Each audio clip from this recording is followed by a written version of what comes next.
The meeting of Senate Natural Resources and Energy. We're running a little late today because the floor ran long.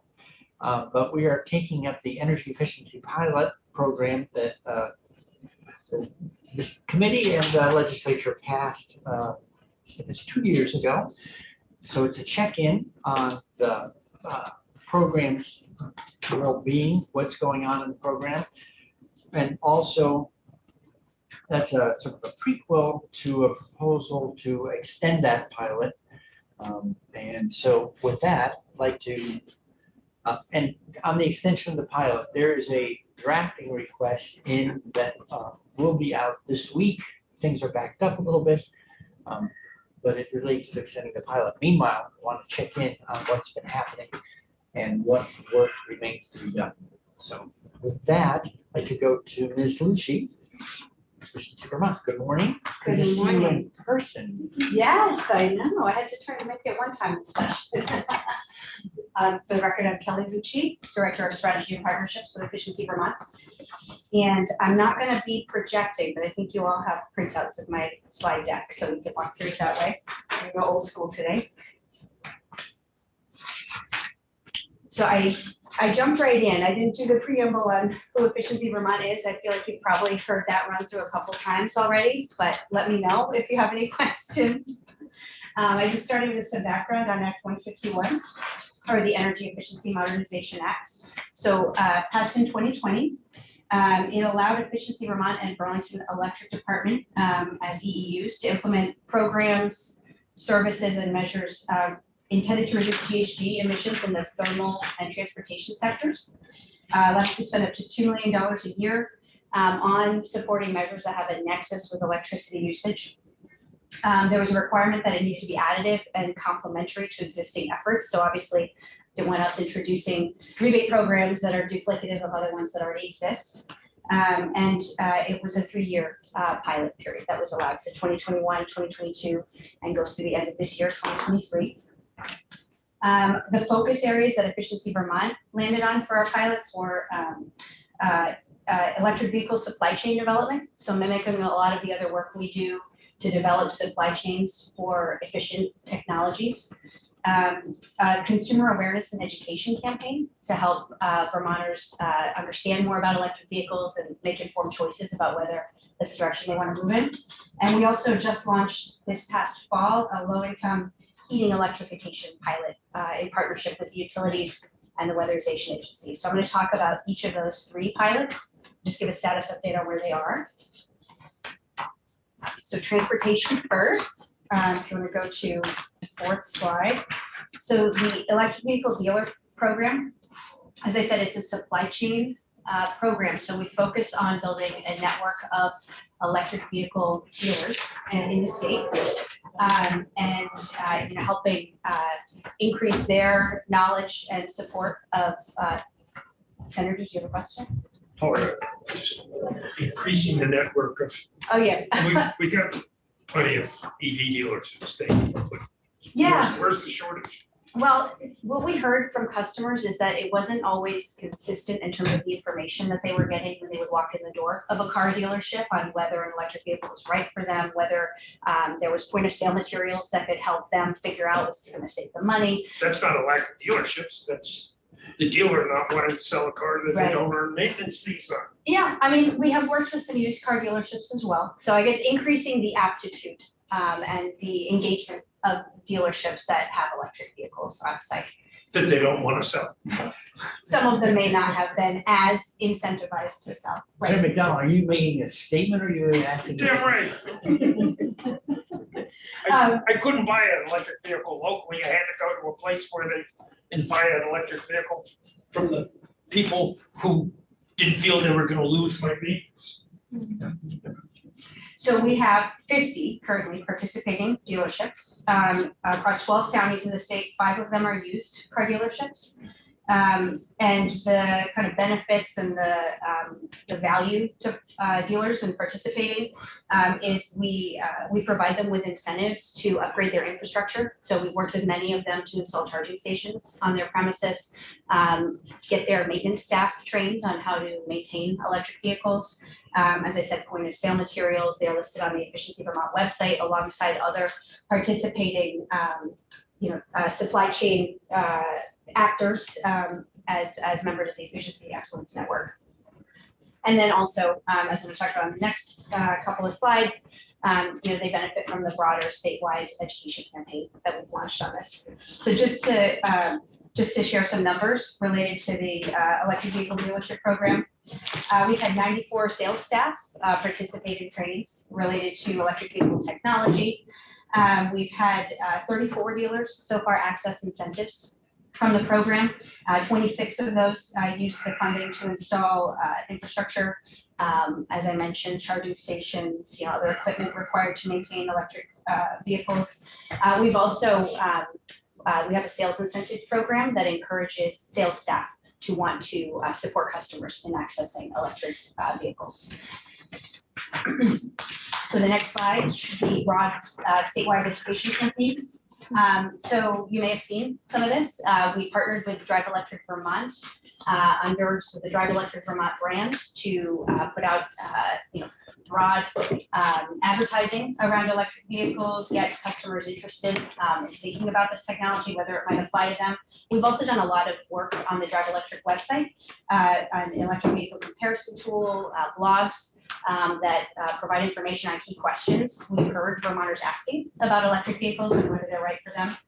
And we've seen a pretty large increase in engagement and interest among Vermonters in electric vehicles as a result of the campaign.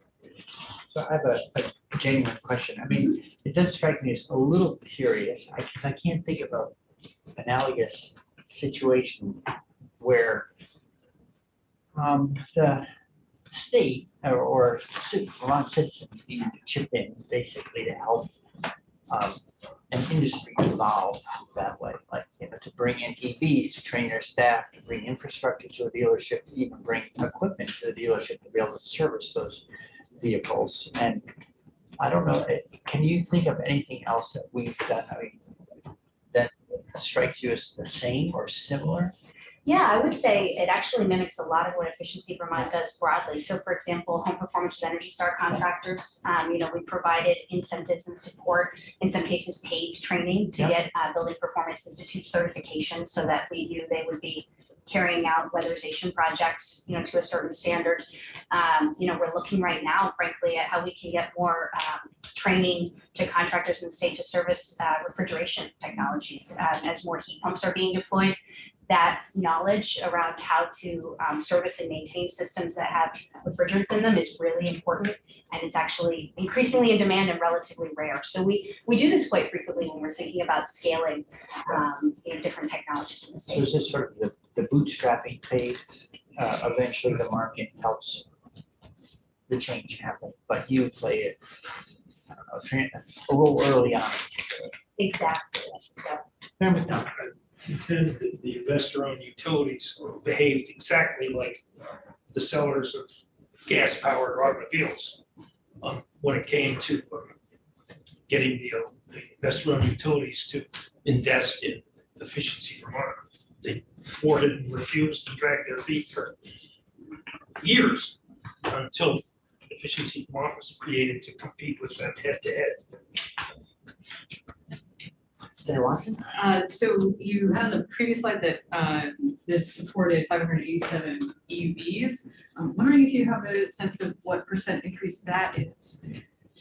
Off the top of my head, I don't, but I could look back at the information. We get on a quarterly basis updates from the state on the number of electric vehicles registered. And so we sort of track regularly, like how many have we supported versus how many are going through more broadly. So I can go back to Yeah, okay, no worries, thank you. Yeah, you just get another question. Okay, so turning now to the thermal pilot.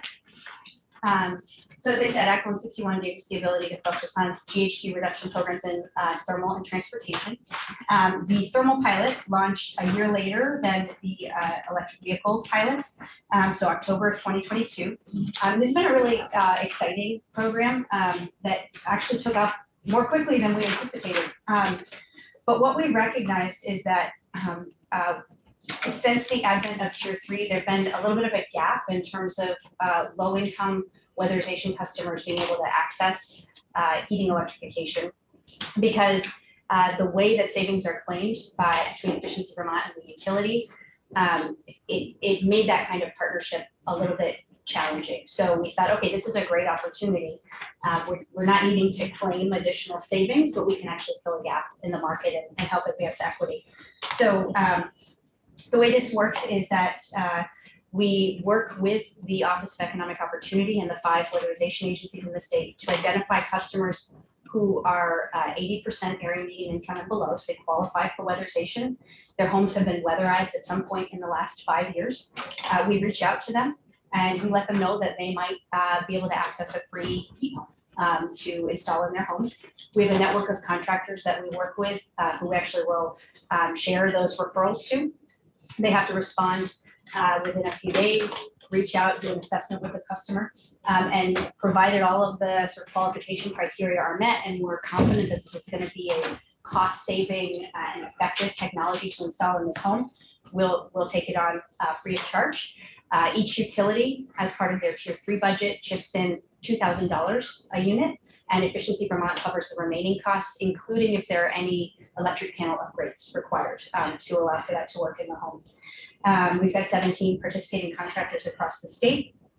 And so far, if you want to change to the next page, we've had a lot of success with this program. It actually, with our first 2 weatherization agencies we reached out to, we saw the program fully subscribed within 6 weeks of launch up to the goals we had set. We've actually implemented a wait list in CBO and Brock territories, so we can make sure we're serving the other weatherization agencies in the state, and we're just starting that outreach now. We have 161 customers enrolled at this point across 10 counties. And one story I wanted to share is, I was checking in on the program. We had a customer who had an oil boiler, but was using 6 space heaters in her home because she didn't want to have to rely on oil. We've been able to install 2 heat pumps in her home, and she's now fully electric, much cheaper, obviously, than what she was relying on before. But lots of great experience with that program at this point. Senator Watson. Thank you. Do you have any of this data split out by renters versus homeowners? I could get it. I don't have it off the top of my head. That's a thing that's been sort of Absolutely. percolating with, so. Yeah, I mean, it would depend to some extent on, it would probably mimic to an extent the mix that you would see in terms of weatherization agencies and who they're serving, because we rely on the weatherization agencies to give us all of the program referrals. Sure. Well, it would be interesting to know if the uptake with renters is proportional to the amount of renters in the low income space, or if it's disproportionately skewed towards homeowners. And if there are remaining barriers related to, if it is skewed, if it is more towards homeowners and not towards renters, what are the barriers? What have you found success with? What might be useful? Anyway, this is just something I'm very interested in. So, Absolutely. Yeah, thank you. I'll take a look at that and I'll Cool. get back to you. Thank I'm happy to do that. Can I jump in here? So I have a question. I hadn't asked you to think about this ahead of time, so feel free to say I need to think about it. But part of the reason that this pilot was created was because this committee was frustrated that we had made no durable progress on thermal fuels and transportation fuels. And although we were making efforts to get going that way, it was like, okay, how can we stand up at least the pilot so we gain experience in this space, so that if one day we were to pass a thermal fuel bill or a transportation fuel bill, we would have a well-informed we'd be well informed about where we might go, what we might do, in order to have an effective program. So with all that in mind, that's a long preamble, but I'm thinking about S5, which is on the cusp of coming out. And so based on your experience in the pilot, do you see the S5 as something that can be integrated into this work, that could support the kind of work you're doing under the pilot? Can you talk a little bit about the relationship between those two? And I know also, I just want to flag for anyone who's watching, S5, if fully implemented, isn't effective until 2026. So we still have years worth of work to do before that would ever be effective. Right. So understanding that S5 is, still kind of working its way through the Sure. process, I do think that the work that we've done here is probably going to provide some valuable information and lessons that could help support implementation of that work, regardless of how it ultimately plays out. Sure. Okay, so I think that covers, I did want to mention, we're just starting our second round of outreach with Capstone, SEPCA, and NITO. So the Northeast Kingdom, Southeast Vermont, and Central Vermont. And I had a quote from a customer as well. I did want to get to my final slide, which is a recommendation. Should the committee, agree that it makes sense to extend these pilots in some way, there's been one provision that Efficiency Vermont specifically would recommend changing, which is Section B5. We've been referring to it as this utility geo-equity provision. And the current language requires proportionality in terms of benefits and projects completed, consistent with the contributions of each utility that we partner with to the EEC. And this, I think, was intended to ensure that we didn't just, conduct pilots in the most populous areas of the state. We're totally on board with the intention of this language. The way it's worked in implementation, specifically with the thermal program, is that it doesn't allow for us to work with any utility if they want to contribute more to the thermal pilots, because if one utility wants to complete more low-income projects, all of them have to decide to chip in more budget as well, because we have to maintain the same proportion across the state. So it's been a little bit challenging if we have some utilities that are actually interested in doing more here, and Efficiency Vermont is interested in doing more.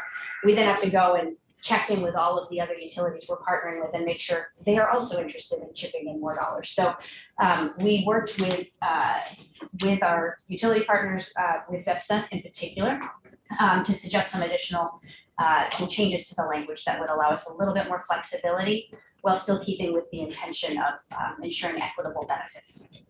So you established a floor.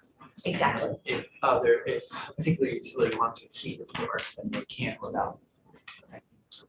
Exactly. Senator McDowell. So if the different distributing utilities are made up of people of different demographic groups, then the people who are capital sources can outvote the utilities that have the people with lower and moderate incomes. You mean how it currently works right now? I don't think this was the intention, but in effect, it gives one utility that might, for whatever reason, not have the budget to invest in additional projects. That sort of stops all of the others from potentially doing it too, because at the end of the program, we need to look at the proportion of projects across the state and say, for Green Mountain Power, that's 82%. For VEPSA, that's 6%, and it just creates a very challenging implementation process for us. What keeps the change that's proposed? What will keep GMP from sort of having 82% of the votes or influence? Well, I think it gives us the flexibility to say how much budget we have and then work with each of the utilities. And the way that this language is structured, it would ensure that we don't just do a pilot with an individual utility without then giving all of the other utilities the opportunity to participate. And then if we do, trying to make sure that there is some level of equity across that work. Some level of equity. Yeah, so we're not gonna do less in VEPSA territory, for example, than their proportion of the overall EEC contribution.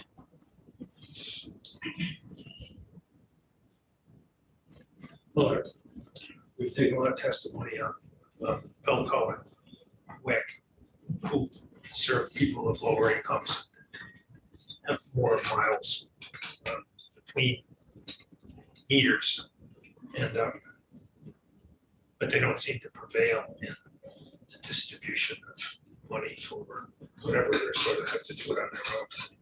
Where's the partnership and that sort of a system? I mean, my goal in proposing this language is I'd like to be able to do more with utilities who are typically underserved. And right now, the needing to maintain that strict proportion means if we do one more project with WEC or one more project in a PHMSA member utility, we have to do like 10 more with GMP, which is, you know, it doesn't allow us to adjust to the priorities and the budget of the partners we're working with, weatherization agencies and utilities together. Senator Watson? Yeah, thanks. So if a utility puts money towards this program, are they able to then count this towards their tier 3 requirements? Okay. Yeah, I'll make sure that I was. So there's no additional savings claimed because because Efficiency Vermont partners with the utilities on a statewide midstream program related to heat pumps. And so those savings are already claimed, but Efficiency Vermont claims these towards our low income spending requirement. And the utilities now can also count this verifiably towards their low income spending tier 3 goals. Great, awesome. Okay. You're mentioning low income. So how do you, what's the process whereby EBT qualifies people as low income? For this program specifically, we actually, because we're working through the weatherization agencies and we know somebody's had their home weatherized by a weatherization agency in the last 5 years, we take that as pre-qualification in effect.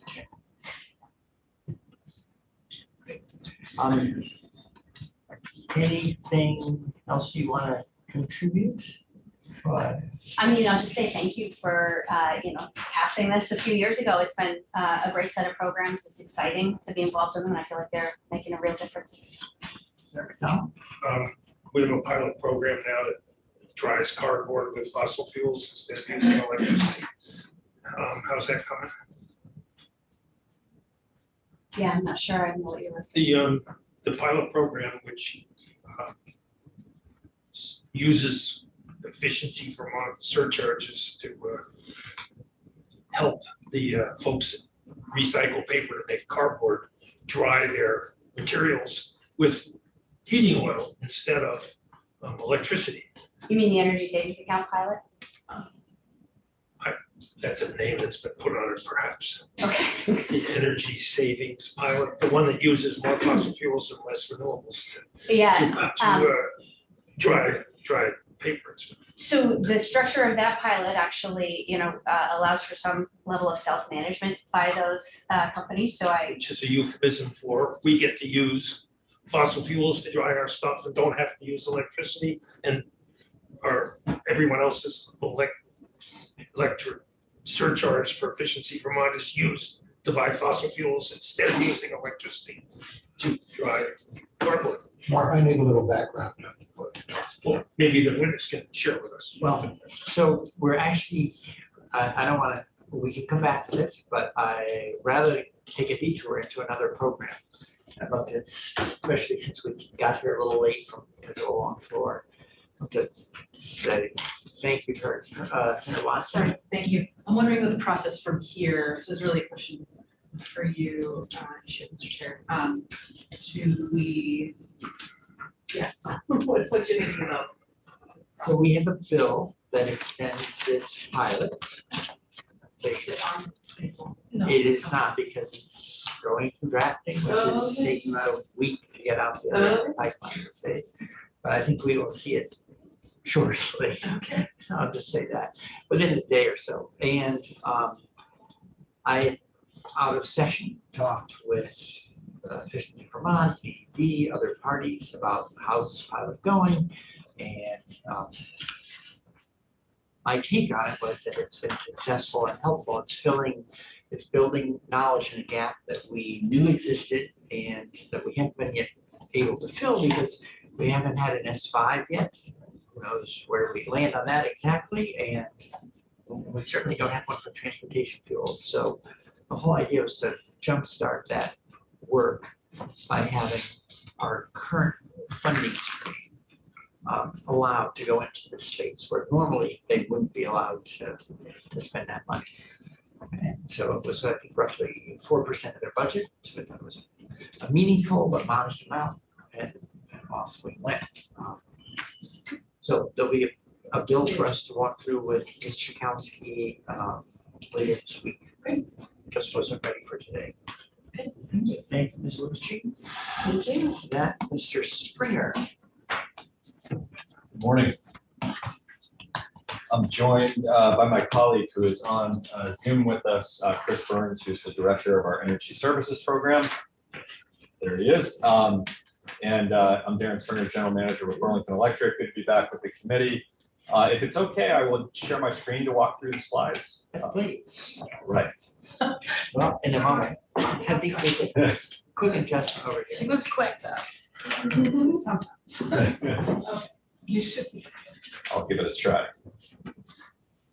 Thanks. It looks like it's working. Oh, but you're not from that net zero city, are you? That's us.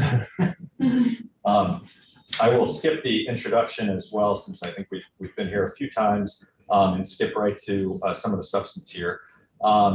So we've been appointed as an efficiency utility in Burlington, kind of unique arrangement in the state, given that we're the only distribution utility that also retains its energy efficiency utility function. Since 1989, we've had significant investments in efficiency. Without including COVID impacts, we're using about 8% less electricity today on a real basis than we were in 1989. With COVID, at one point that was down closer to 11 or 12%, and then that's rebounded back over the last couple of years as we've reopened the economy. The photo here that I included is from our what used to be our energy efficiency calendar contest. Now it's our net zero energy calendar contest with fourth graders in the public schools in Burlington, and of course Champ from the Lake Monsters, who everybody loves, and our mayor. And so that's just a little background on our efficiency programs. As I've mentioned before, we have a broader goal now in Burlington of becoming a net zero energy city. We've made some progress. We're down 12.5% in terms of thermal and transportation emissions that we're tracking since 2018. And we're going to have some new data on this hopefully in April that we'll be glad to share in terms of how we did in 2022. But really for us, everything is in the context of this net zero energy goal and tools that we can have to help support Burlingtonians in transitioning away from fossil fuels. So with that in mind, here's a little about what we've been doing with Act 151. We have an approved budget, a 3-year budget with Act 151 of a little over $700,000. Our annual budget for our efficiency programs is typically around $3 million a year.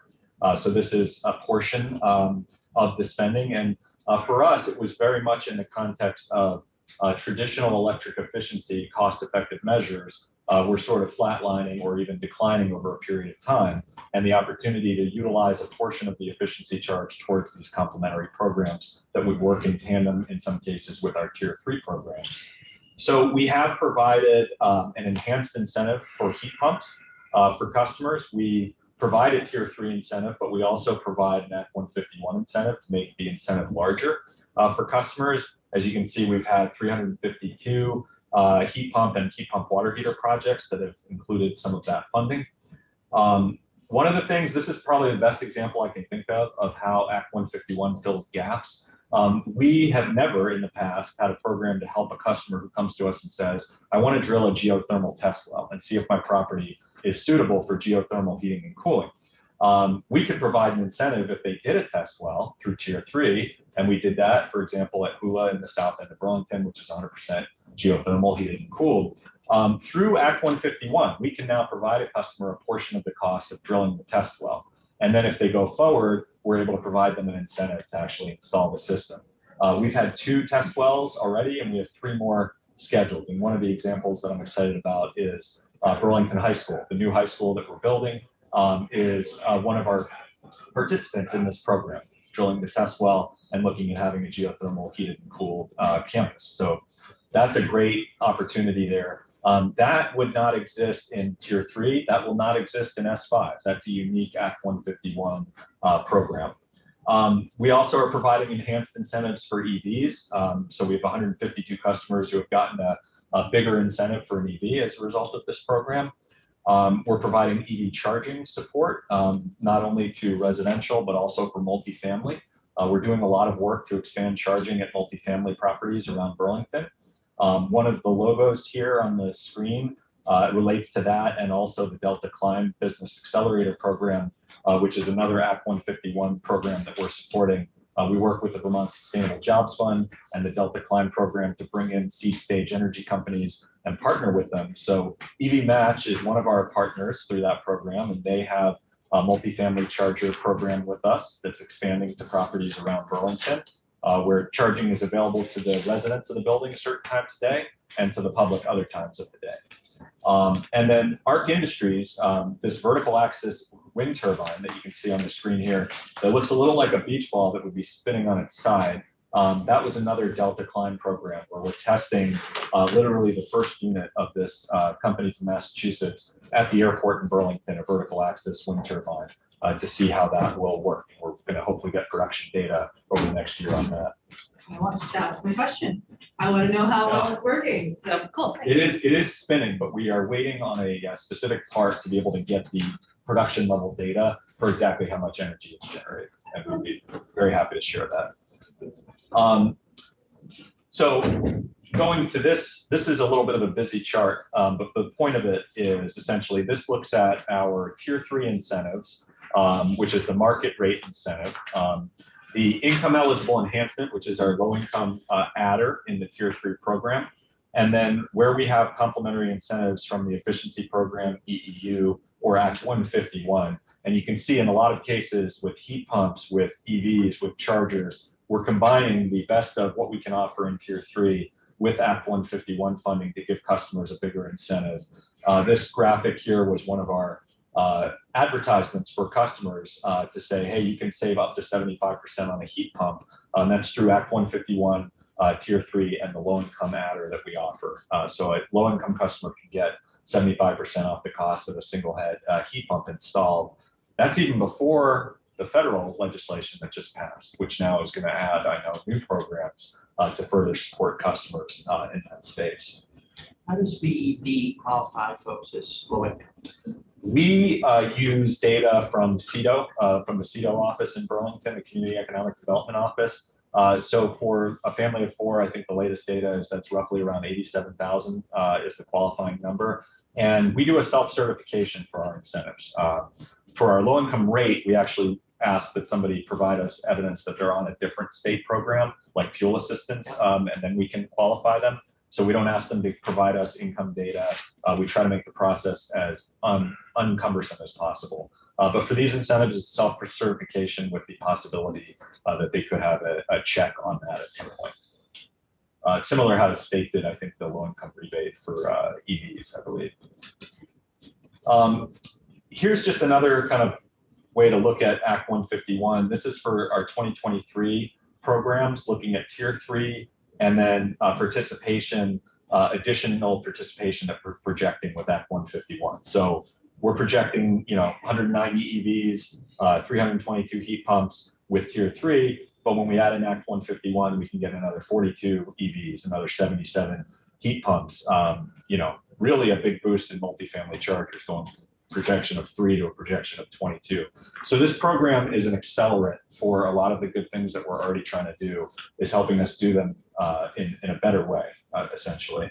And in some cases, like the geothermal heating test well, wouldn't exist without Act 151.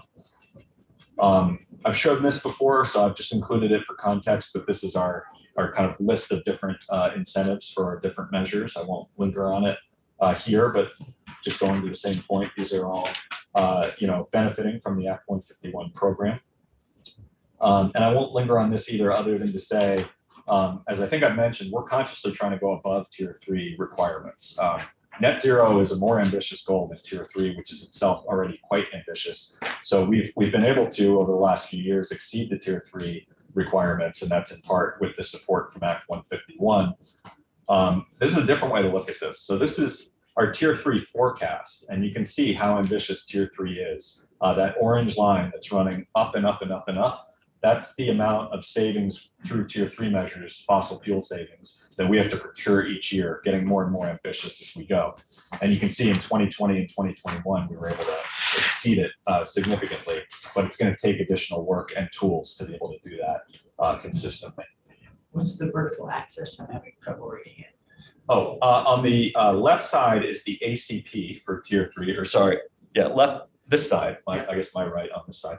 The ACP, and on the other side is the megawatt hour savings, I believe, for tier 3, so the megawatt hour equivalent. And ACP stands for? Alternative compliance payment, so essentially the cost ceiling for tier 3 measures. I think I may have shown this before, but I wanted to show it again in the context of Act 151. In the middle of the pandemic, we did launch our green stimulus, which was our bigger incentives for things like heat pumps. We were able to keep that going in 2021 and beyond because in part of Act 151. And we have 20x the number of residential heat pumps installed today than we did in June of 2020. So just another example of how this program is making a real difference for Burlington customers. And in my last slide, we, as I mentioned, really see this as filling gaps that no other program can fill. It provides a lot of flexibility.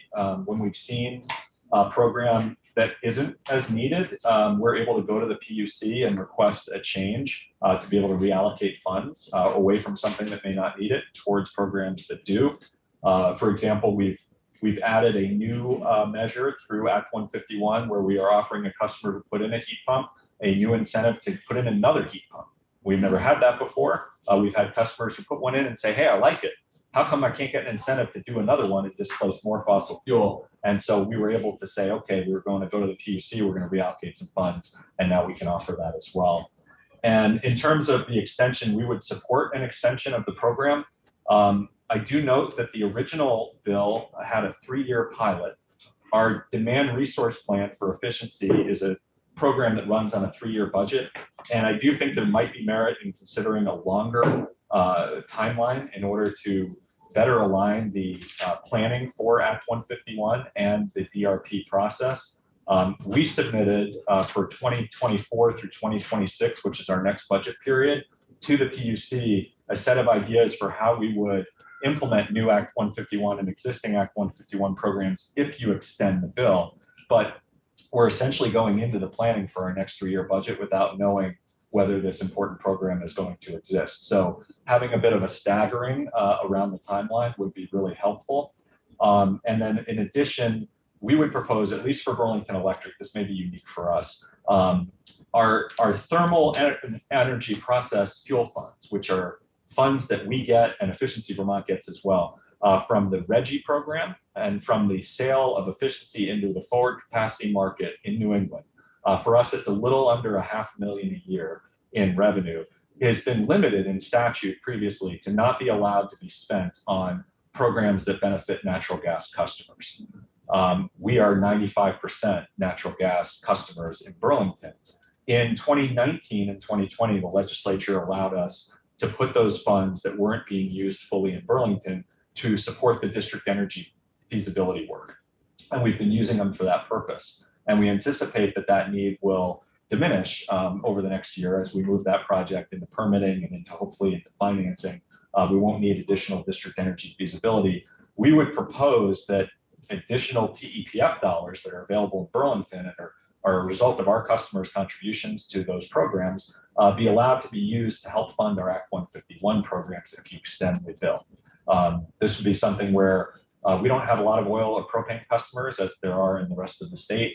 So we're really limited in what we can use those dollars for. And it could be helpful to be able to dedicate them to these programs. And I'll stop there. Chris and I are happy to answer questions. So quick question, can you say a little more about timing? So the current bill, the pilot ends with the end of 2023, correct? Correct. And so in terms of being able to project, well, you're all doing the DRP right now that launches in 2024. So it's hard to plan without knowing if this program exists. Correct. If we were to extend it, what is more helpful than also putting you in the same position 3 years hence? I would recommend and would welcome other thoughts from Efficiency Vermont, but I would recommend something more like a 5-year cycle than a 3-year cycle, because that would allow us to not only get through the next budget period, but also be able to get through the planning for the subsequent period. And then obviously, if it's a pilot or a sunsetted program, you would revisit it at some point in the future, but we would have a little more certainty within the next DRP cycle that there would be another year of the program before it would be up for renewal. And are all the EEUs in the same DRP cycle? Yes. Senator, EMA means? Energy Efficiency Modernization Act, but I always call it Act 151 because that's how I remember it. Mayor White? Thank you, Chair Bright. I appreciate you calling out the TPF funds. I'm wondering if, from your understanding, what the implications would be if it, I don't think we could write in the bill that it would just be BED customers who would benefit from us allowing those funds to be used this way. It would have to be all utility customers. So I'm wondering if there are implications to that you've thought through or. I think it is possible to write it in a way that would limit it to us if that was desired. That's how the previously there's been language that suggests for an EEU that is also a DU. And then that limits it to Burlington Electric if that's the desired approach. I do think that on the statewide basis, there is opportunity with TEPF to go and support programs for oil heat customers, propane customers. So that's why I mentioned that it might be relatively unique to our service territory where we have such overlap with natural gas, and our funds from our customers are not allowed to be used in that way. But I'm not commenting on whether or not it's desirable statewide. I just mentioned for us, it would be very, very important. And do you know, I don't know the answer to this question, why originally was it not allowed to be used for natural gas? I think the original intent was that TEPF was used for thermal efficiency measures. And the idea was if you're a natural gas utility, you're providing a weatherization program. And the idea was not to be duplicative. Yeah. I think we've kind of grown past that now because we're supporting a variety of different programs that go well beyond weatherization. And I think that the benefits of Act 151 would be, funded with TEPF dollars would really deliver value for our customers. Because if we're not able to use it in that way, we can use a limited amount for oil heat customers in Burlington. There's, several hundred essentially. But then we would potentially lose the dollars and not be able to invest them in our net zero efforts. So. And just one other question on this. It's nothing about how Reggie is structured that would not allow us. Okay. Not at all. Not that I'm aware of anyhow. Okay. Thank you. So on the language side, if you could submit language, send me language and copy council, Yes. Mr. Kowski, that'd be helpful. We'll get that in front of the committee. Ms. Lucci, the same. If you have language you'd like to see included in the next bill, but we send it directly to the committee and council. Senator McDonald. So the last witness talked about working to I don't want to say equalize or to make the differences amongst the various parties more uniform, where low and moderate income folks are get a better deal than perhaps they would have had beforehand. Is that are you part of that? So because we're our own efficiency utility, we're not really part of the equity discussion around how the rest of the utilities fit into the Efficiency Vermont programs. So you get to do your own equity? We do. I mean, we work quite a bit on equity in terms of making enhanced incentives for our low and moderate income customers. Yes. So if you were just wish to drop yourself into them or you as an individual to be served by one or the other, and you were equity needy, which would you prefer to be? Well, I'd always part prefer of to. This witnesses or part of this witnesses? I'd always prefer to be a Burlington Electric customer. I think I have to say that, but Because they're unequal? I don't know that they're unequal. We do have differences in utility service territories, and I think that my understanding of the Efficiency Vermont dialogue with the other utilities is to make sure that spending is occurring on an equitable basis in all the utility service territories, rural and urban, suburban. In Burlington, we are essentially entirely urban. We don't have a spending difference because all of our customers are benefiting from our programs in this one service territory. So I don't think we have the same issue. So when it comes to statewide equity, you like your deal better than the alternatives? Not necessarily, no. I think there are great programs offered by the other distribution utilities and by Efficiency Vermont. So I think the goal here is to make sure, with accounting for some differences, that every customer in Vermont is going to have access to all the same types of offerings. You know, in Burlington, as I think we talked about last time, we're focused on things like e-bikes and e-buses that are helping some of our customers, whereas in rural Vermont, there's great programs to help people convert maple syrup production from being on diesel to being on electric. So there's different opportunities, but I think it's important we have programs at the statewide level that are offering something to everybody, and Act 151 does that. Thank you. You like the segregated nature of the current system? I certainly wouldn't use that word. Yeah. I don't think it's really different. I just think it's an opportunity in Burlington, because we're our own efficiency utility, to really focus on the needs of our customers and the programs that we're helping with. But I think Efficiency Vermont does a great job statewide. I think Burlington has a proud history of efficiency, and that's why we've kind of continued to run this program. But I don't think we're getting a better deal in any way than anybody else, if that's kind of the concern. My recollection, I was living in Burlington when some of this stuff was getting started, was that BED had programs long before the energy efficiency programs got going. And That's right. so rather than hand that off, you all decided to keep your own program intact. That's right. Yeah, we had a bond back in 1990 for 11.3 million to invest in efficiency, and there were programs running in the 80s. And there's a lot of great history on efficiency in Burlington. Senator McCormick. I don't understand, I don't know enough about your program to know if this question is even applicable. But we were talking about equity, and you said you do not have a rural-urban dichotomy. But you do have poor neighborhoods. Yes. More prosperous neighborhoods. Yes. You've got neighborhoods that are more of a representation of people of color, and others that are more white. Absolutely. What about equity between those? So within our service territory, that's exactly, we have programs really designed to address those types of equity concerns as opposed to the rural urban.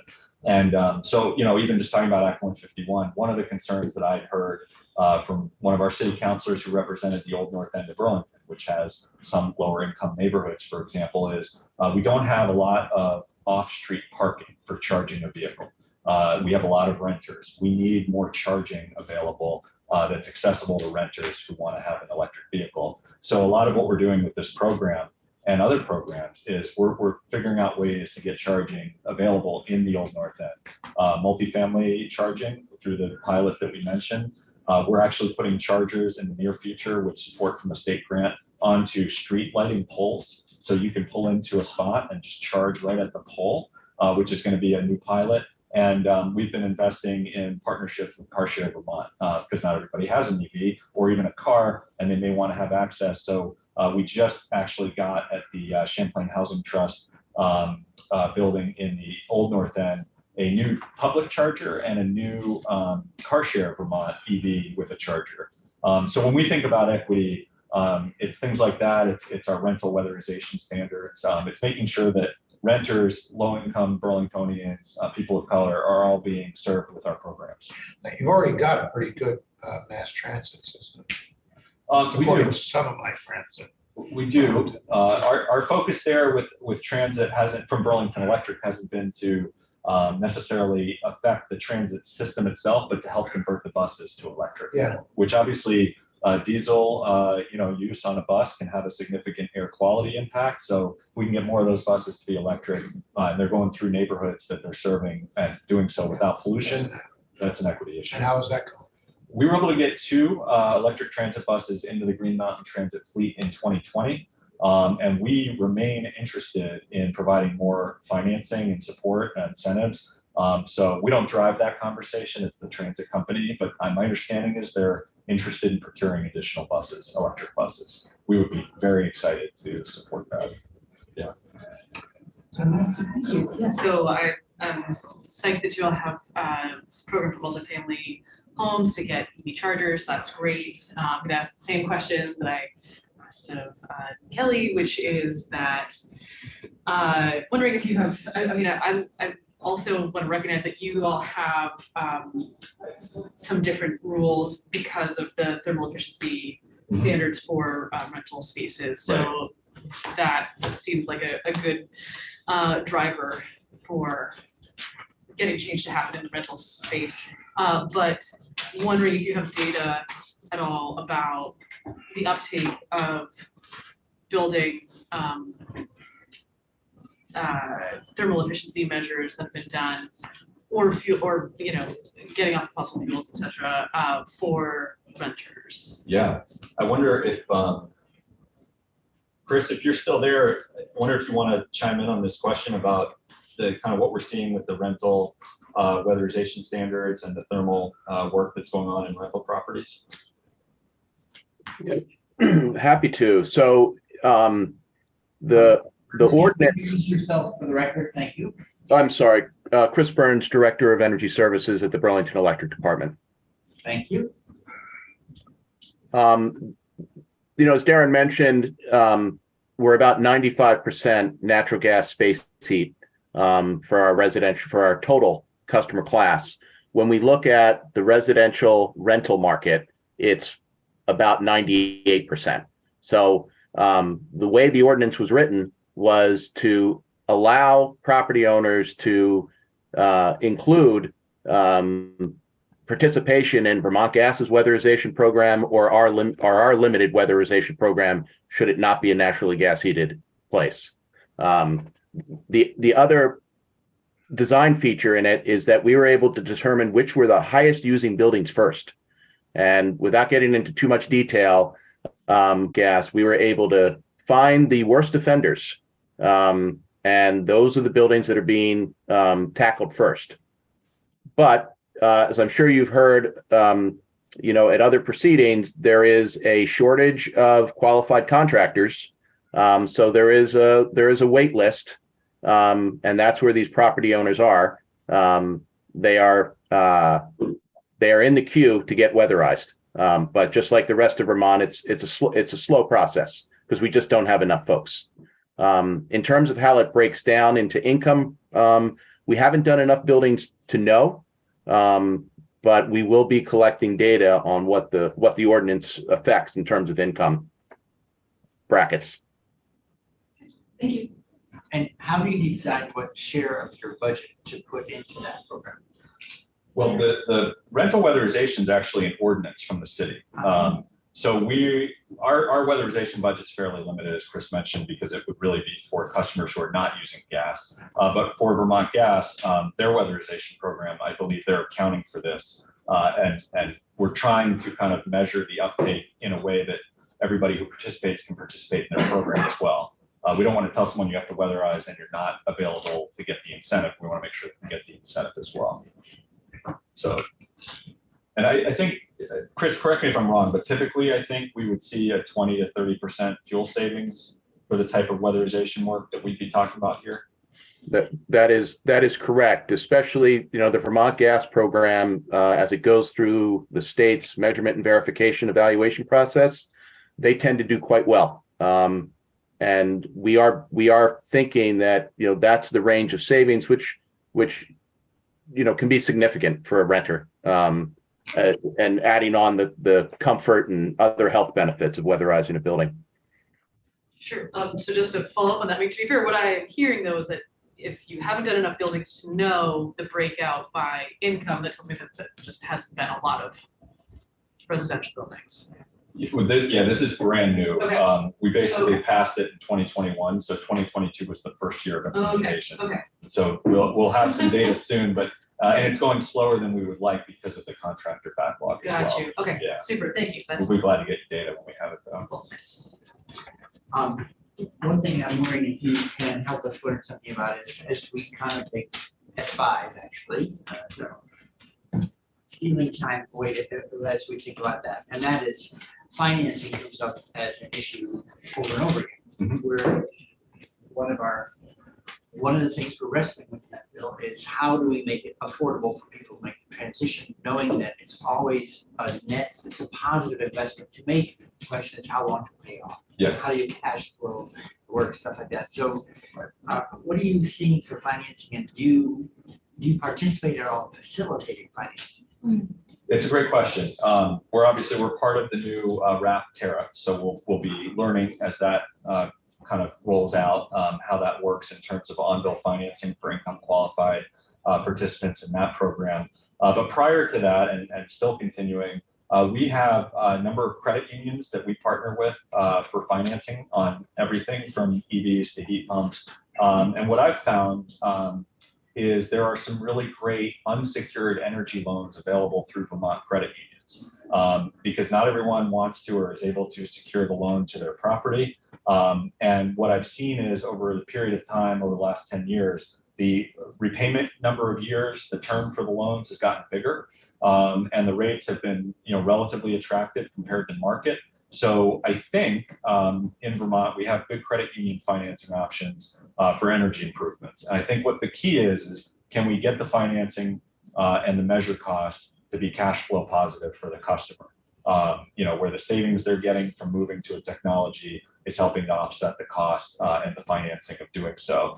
It's not uniformly true in every case. But that's one of the best financing sources that I've seen that's accessible is we partner with VSCCU, we partner with Vermont Federal, we've partnered with Green Mountain, we've partnered with Opportunities Credit Union, and they have a particular focus they're located in Burlington on helping income qualified customers with programs. So those credit unions in particular are filling a key role in providing that financing for energy projects. Thank you. Another concern we've run into is around the capacity of heat pumps to provide a building or homes a complete heating solution. And my sense has always been that when these things are installed, it doesn't usually include ripping out the existing fossil fuel based infrastructure. So you're a limited sample, but in your experience, are you installing complementary systems or replacement systems? I would say more complementary, especially in any kind of retrofit scenario. Heat pumps are modular technology in a lot of ways, and they're, there's the centrally ducted or the air to water that are connecting to the existing system and using that. But when we talk about a ductless mini split, you might be taking one room or one section of a home and putting them in. And so they're very much a modular technology.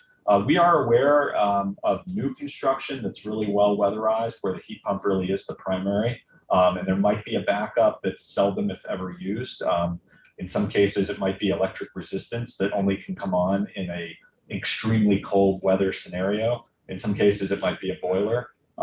So it's not necessarily uncommon that we would have hybrid scenarios, I think, even in new construction. But with the retrofit, I think largely a hybrid scenario. Chris, if you have anything to add on that. No, I think that's exactly right. And at least in our part of the state, for multifamily new construction, the owners are desiring to have cooling, and you're automatically going to go to heat pump technology because it's your lowest first cost. And where we come in is to make sure that the heat pump technology is the highest efficiency models available. And then we also work really hard with their design team to, as Darren said, make an extremely well weatherized building. And the combination of those two things has led us to some very good performing buildings in new construction. But Darren's exactly right. In the hybrid scenario in existing buildings, you're going to need to have both, and weatherizing buildings that need it really makes sense. And that's the beauty of the RAP financing program. We can do both. Thank you. Sir McDonald? Do any of these programs have deals or understandings that if you get a heat pump and promise not to use it for air conditioning, you would get a better deal? Not exactly, but two things on that point. We did survey our customers on heat pumps because I was concerned that people might be using them primarily for AC and not using them for heating. So we did do a survey, and we were pleased to learn that the vast majority of customers who are getting the incentive are using them for both heating and cooling, not just for cooling. We are working on a pilot program right now that would be essentially an end-use rate for the heat pump. So we would have real-time data from the heat pump. We'd be able to send a signal during peak times to say, hey, can we adjust your thermostat a couple degrees, whether it's on the cooling or the heating side, and be able to lower the cost to operate the heat pump. But we haven't tried to restrict anybody's use of cooling, because a heat pump is a lot better from an efficiency standpoint than using a window AC unit, for example. So we understand that that's something people are desiring, particularly as the climate is warming. But our focus is making sure they're using it for heating, because that's where we get the fossil fuel displacement compared to other technology. So if they say, we promise not to use it for air conditioning, it doesn't get you a better deal? No, it does not. Why not a pilot for that one? Well, I think it would be a question of if you're getting it for heating and you're not using any existing air conditioning, then maybe there'd be kind of an interesting angle there. What we're finding is most people are using it to replace a window unit or multiple window units, for example. And that's a good thing from an electric efficiency standpoint. You know, those window units are not going to be efficient relative to the heat People pump. that have window unit air conditioners. Yeah. If you think about it too, the outdoor temperature in the summertime is 80 degrees, let's say, 75. You know, the amount of electricity you're using to do AC to get the indoor to 70 is going to be relatively minimal. What I see personally with my heat pumps is the summer AC use is very minimal on the electric bill. And in the winter, when they're running a lot to displace heating, that's when the bill really goes up. Mr. Chair, when I go door to door, I don't see air conditioners a lot. They're like anomalies, generally speaking. And when you install a heat pump that air conditions, Yeah. you're, say, exacerbating summer peaks, unless the customer would say, promise not to use it for. Yeah, no, we don't have anything that would prevent someone from using it. We are interested in the peak issue though. So if we can adjust the thermostat and get some peak savings in the summer and the winter, that's where we can benefit in terms of reducing peak. So they don't have to make a promise, you would adjust. You could adjust the thermostat like a governor. To Yes, say, no, we're gonna put this in here, but you won't be able to use it for it. we would never prevent someone from using it, but we would potentially adjust the thermostat. That's right. What does that mean? Well, you know, our peak program, which is a pilot, it's just a pilot right now. But the idea would be if you agree as a customer that we can adjust your thermostat by a few degrees during peak times, we're not trying to tell you can't have cooling. We're saying, can we just turn it down a little bit or turn it up a little Well, bit? we're gonna turn you down, but not tell you. No, we would tell you. We would tell Mr. you. Springer, you were a master with words, Oh. and sometimes it's hard to, I have a little app on my phone, and the utility could send a message and say, hey, it's a peak. We'd like to adjust you a couple degrees. Do you agree or not? And the default would be that the utility adjusts you, but if you as a customer say, I don't want that, you can override it. And maybe you don't get the benefit that month of the special rate. That's how it works. with maybe our- you don't get to Well, spend. we haven't designed it yet, but with our EV program, which we do have implemented, that's exactly how it works. If you charge during off-peak hours, you get a beneficial rate. If you say, hey, I need to charge during the day, we don't stop you from doing that, but that month you don't get the beneficial rate because you didn't contribute to the peak reduction that we need.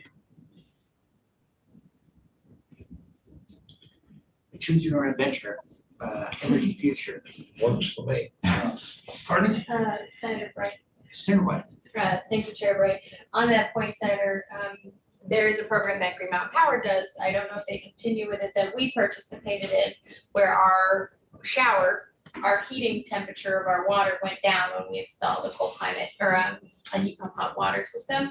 And we could change it if we wanted, but we didn't notice any difference in the temperature of the water, and it saved us significantly. So we never even went in and changed anything because clearly it wasn't that important, but it was costing us money. So I do think there are some behavioral changes that you don't even need to be connected. Like, we didn't install anything on our phones. It just was installed and connected to our Wi-Fi, and it worked. So even for those of us who might not be as technically inclined, there's still solutions. Absolutely. Some of the behavioral changes are minimal inconveniences, if that. I think the 70 degrees paradox. 70 degrees in the winter, people think you're torturing them. It's so cold, it's freezing in here. Right. 70 degrees in the summer, well, they're roasting. They gotta get the air conditioner down. So I'm forgetting, is BED summer peaking? We are. Yeah. Currently. Currently? I could see us being a winter peaking utility again, 10 or 15 years from now if we really do electrify the thermal sector. So Sarah McDonald? the ultimate to go to EVs, for example, would be that in the wintertime, you charge your vehicles between these hours of the day, and in the summertime, the deal is you charge them during those hours of the day. Very much could be in the future, or ideally we get it to a point where we say you charge anytime you want, and we'll send a signal to say when the peak happens, and you let us interrupt you for those couple of hours. We're saying the same thing. Same thing, but yeah, different hours in the winter and the summer potentially. Yeah, that's right. But for now, summer peak. What's the uptake rate on the special tariff for EV charging that you can interrupt or modify? We've had, I think, about 150 customers install the level 2 Wi-Fi enabled charger out of 400 some odd who have gotten a rebate from us. So it's a little over, good bit over 25% now. I think it was closer to 10 to 15% a couple of years ago. So we are seeing an increase in the number of customers who are interested. And have you been able to use that during hot days in the summer, shave load?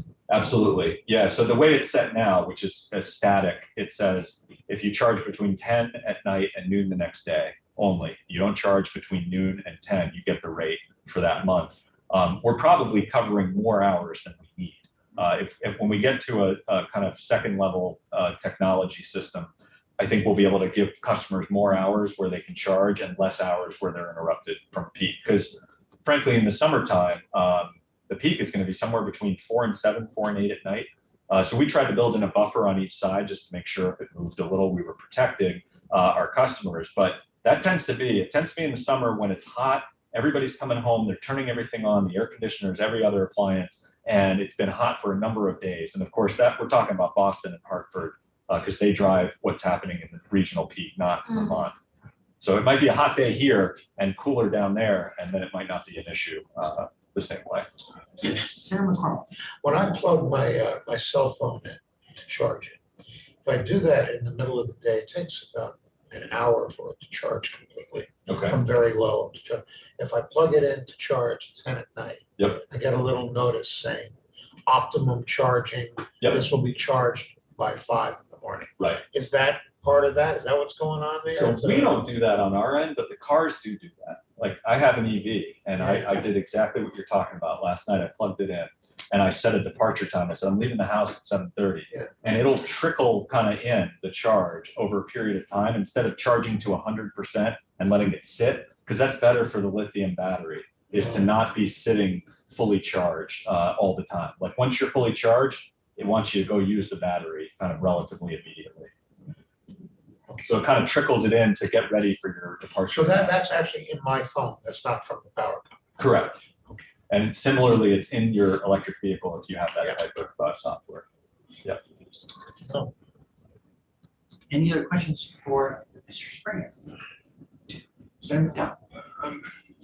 There's nuance to this discussion where we use expressions like, well, to make it more convenient to the customer. And we have smart meters that have been put into people's homes throughout the state. Mhm. And when we ask, are you using the smart meters to do X, Y, and Z? Mhm. The answers tend to come back, no, no, and no. And we're, if you can save money by denying a customer electricity during certain hours of the day, Mhm. and when they don't want to be denied, then they pay for that benefit or luxury, or whatever you want to call it. Why aren't we more aggressive on that?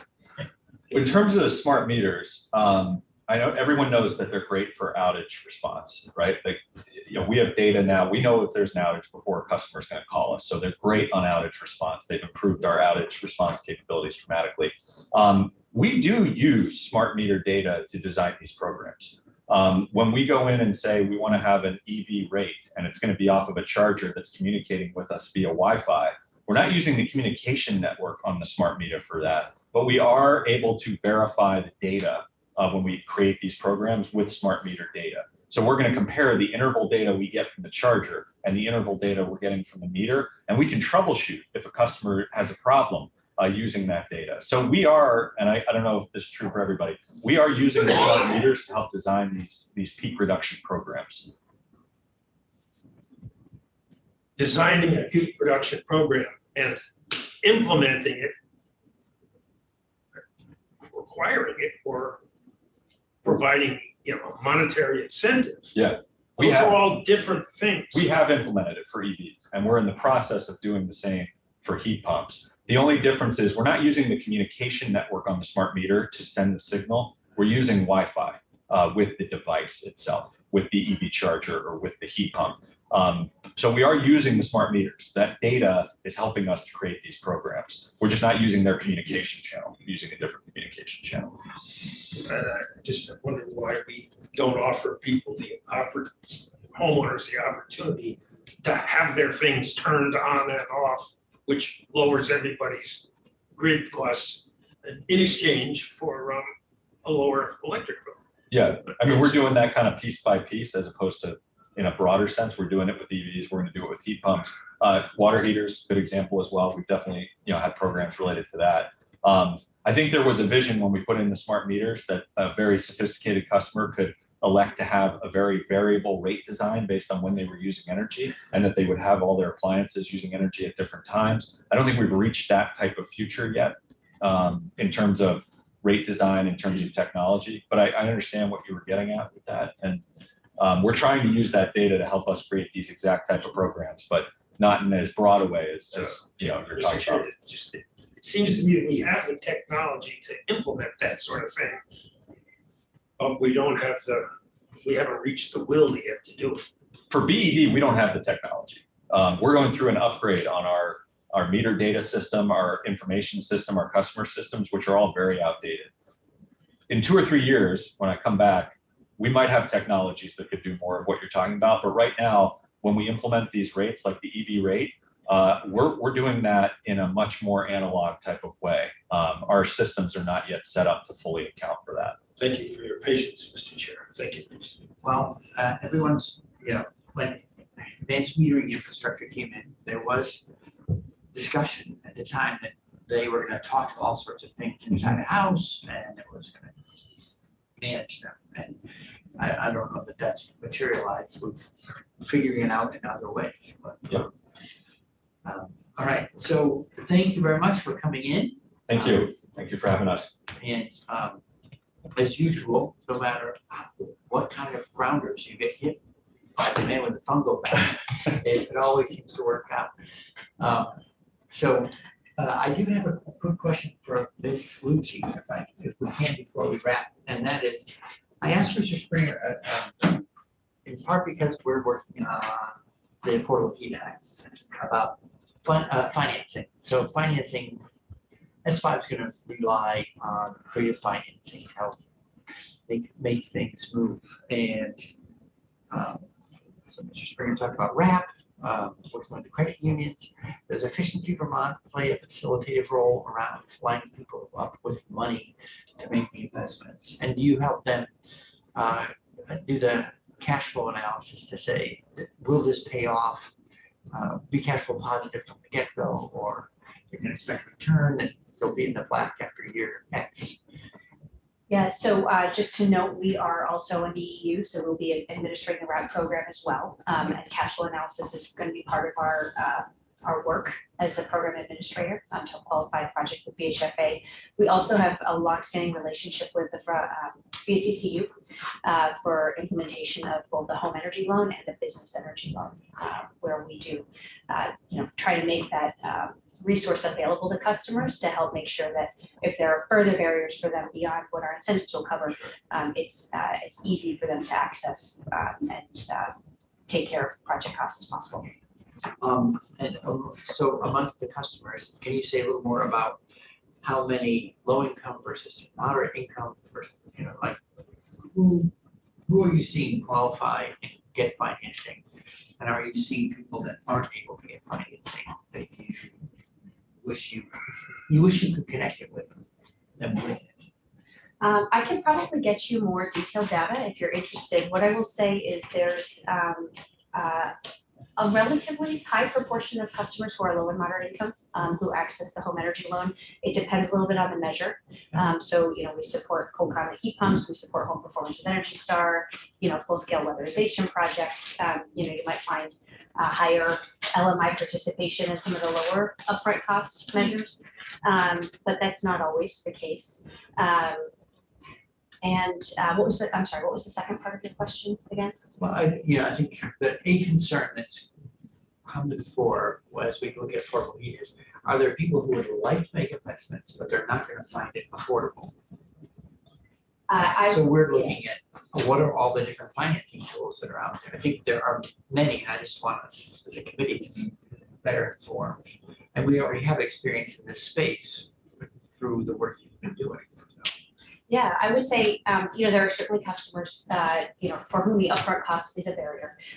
For some subset of those, financing is a great tool that can help address the need. For some, really the only path is full cost coverage is what we found, which is one reason we structured the Act 151 thermal pilot the way we did. But I would say there is a lot of value in financing as a tool for many customers. And part of my fishing expedition here, complementarity. So when cold climate heat pumps go in, can you say a little bit about your experience with all the customers you work with? How often are they going entirely to cold climate heat pumps and removing the fossil fuel system versus just bringing in this as a complementary new technology, maybe using the old one less but not taking it? I would say my answer is consistent with Mr. Springer's. Probably the majority of time, particularly in a retrofit situation, we don't recommend somebody remove their old heating system, but they can significantly offset the use of it, and it becomes more of a backup source. We are increasingly seeing interest in all electric new construction. And one last question. So we're talking about this. How long should the pilot be extended for in order to fit into the DRP cycle? Mr. Springer was suggesting 5 years. I don't know if EBT has looked at that question. And do you have anything you want to weigh in on, or you want to give us some thought? No, we would recommend 5 years as well. What we find, particularly with programs that rely on developing a supply chain, is that level of consistency is really helpful to really help jumpstart a market. So 5 years is helpful both from the perspective of the programs we're running and from our own planning perspective in terms of better aligning with the EU demand resource plan proceeding cycle. Great. Any questions for Ms. Lucci while she's back in the seat? So thank you, Ms. Lucci, thank you.